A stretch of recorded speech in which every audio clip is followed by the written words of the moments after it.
ಈಗ ನಮ್ಮದು ಹಕ್ಕುಪತ್ರ ಸುಮಾರು ದಿವಸದಿಂದ ಪೆಂಡಿಂಗ್ ಇತ್ತದು, ಆಗಿರಲಿಲ್ಲ. ಈ ಸಾಹೇಬರು ಬಂದಮೇಲೆ ಈಗ ಹಕ್ಕುಪತ್ರ ಮಾಡಿ ಈಗ ಕಂದಾಯ ಗ್ರಾಮ ಮಾಡಿದ್ದಾರೆ. ಮೊದಲು ಮಾರೇನಹಳ್ಳಿ ಪಂಚಾಯತಿಗೆ ಅಟ್ಯಾಚ್ ಆಗಿತ್ತು ಗೋಪಾಲಪುರ, ಈಗ ಅದನ್ನು ಕಂದಾಯ ಗ್ರಾಮ ಅಂತ ಮಾಡಿ ನಮ್ಗೆ ಸಪ್ರೇಟ್ ಮಾಡಿದ್ದಾರೆ. ಆದ್ದರಿಂದ ಭಾಳ ಅನುಕೂಲ ಆಗ್ತಿದೆ ನಮ್ಮ ಗ್ರಾಮಕ್ಕೆ. ಈಗ ನೀರಾವರಿ ಆಗ್ಬೋದು, ಚರಂಡಿ ಆಗ್ಬೋದು, ಮತ್ತು ರೋಡ್ ಆಗ್ಬೋದು, ಪ್ರತಿಯೊಂದು ಸಹ ನಮಗೆ ಅನುಕೂಲ ಮಾಡಿಕೊಟ್ಟಿದ್ದಾರೆ. ನಮ್ಮ ಹಕ್ಕುಪತ್ರನೂ ಮತ್ತು ನಮ್ಮದು ಈ ಖಾತೆನೂ ಆಗಿದೆ. ಈಗ ಹಕ್ಕುಪತ್ರ ಬಿಡುಗಡೆ ಮಾಡ್ತೀವಿ ಅಂತ ಕರೆದಿದ್ದಾರೆ, ಅದಕ್ಕೆ ಇಲ್ಲಿಗೆ ಬಂದಿದ್ವಿ ಸಾಹೇಬರು. ಸುಮಾರು ಕಷ್ಟ ಆಯಿತು, ನಮ್ಮದು ಆಗೇ ಇರಲಿಲ್ಲ, ಸುಮಾರು ದಿವಸದಿಂದ ಆಗೇ ಇರಲಿಲ್ಲ. ನಾವು ಪ್ರಯತ್ನ ಪಟ್ಟರೂ ಆಗಲಿಲ್ಲ.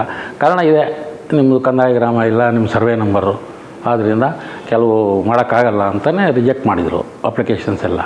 ಈಗ ಇವರು ಬಂದಮೇಲೆ ಸಾಹೇಬರು ಬಂದಮೇಲೆ ಕಂದಾಯ ಗ್ರಾಮ ಅಂತ ಮಾಡಿ ಈಗ ನಮ್ಮ ಇವರು ವಿಲೇಜ್ ಅಕೌಂಟೆಂಟು ಬಂದು ನಿಮಗೆ ಹಕ್ಕುಪತ್ರ ಎಲ್ಲ ಮಾಡಿಕೊಡ್ತಾಯಿದ್ದೀವಿ ಅಂತ ಬಂದು ಫೋಟೋ ತೆಗೆದು ನಮಗೆ ಒಂದು ಅನುಕೂಲ ಮಾಡಿಕೊಟ್ಟಿದ್ದಾರೆ. ಇವ್ರು ಬಂದಮೇಲೆ ಭಾಳಷ್ಟು ಅನುಕೂಲ ಆಗಿದೆ ನಮ್ಮ ಕೃಷ್ಣ ಬೈರೇಗೌಡರು ಬಂದಮೇಲೆ ಸಾಹೇಬರು. ಅದರಲ್ಲಿ ನಮಗೆ ಲೋನ್ಸು ಸಿಗುತ್ತೆ, ಏನಕ್ಕಾದರೂ ಮನೆ ಕಟ್ಟೋಕ್ಕೆ ಡೆವಲಪ್ಮೆಂಟ್ಸ್ಗೆ ಏನು ಬೇಕಾದರೂ ಲೋನ್ ಸಿಗುತ್ತೆ. ಮತ್ತು ಮಕ್ಕಳಿಗೆ ನಾವು ಈಸಿಯಾಗಿ ಟ್ರಾನ್ಸ್ಫರ್ ಮಾಡ್ಬೋದು. ನನ್ನ ಇದ್ರ ಮೇಲೆ ನನಗೆ ಆಗಿದೆಯಲ್ಲ, ಅದ್ರ ಮೇಲೆ ನಮ್ಮ ಮಕ್ಕಳಿಗೆ ಬೇಕಾದ್ರೆ ಅದು ಈಸಿಯಾಗಿ ಟ್ರಾನ್ಸ್ಫರ್ ಮಾಡ್ಬೋದು. ಮತ್ತು ಇದನ್ನು ಅನುಕೂಲ ಪಡ್ಕೊಂಡು ನಮ್ಗೆ ಅನುಕೂಲ ಆಗುತ್ತೆ. ನೆಕ್ಸ್ಟು ಏನೂ ಮಾಡೋಕ್ಕಾಗ್ತಾಯಿರಲಿಲ್ಲ, ಯಾರಿಗೂ ಟ್ರಾನ್ಸ್ಫರ್ ಮಾಡೋಕ್ಕಾಗ್ತಾಯಿಲ್ಲ, ರಿಜಿಸ್ಟ್ರ್ ಮಾಡೋಕ್ಕಾಗ್ತಾಯಿರಲಿಲ್ಲ, ಯಾವುದೇ ಟ್ರಾನ್ಸಾಕ್ಷನ್ ಮಾಡೋಕ್ಕಾಗ್ತಾಯಿರಲಿಲ್ಲ. ಈಗ ಅದನ್ನು ನಾವು ಈಸಿಯಾಗಿ ಮಾಡ್ಬೋದು. ಈ ಕಂದಾಯ ಗ್ರಾಮ ಆಗಿ ನಮಗೆ ರಿಜಿಸ್ಟರ್ ಆದಮೇಲೆ ಆರಾಮಾಗಿ ಮಾಡ್ಬೋದು.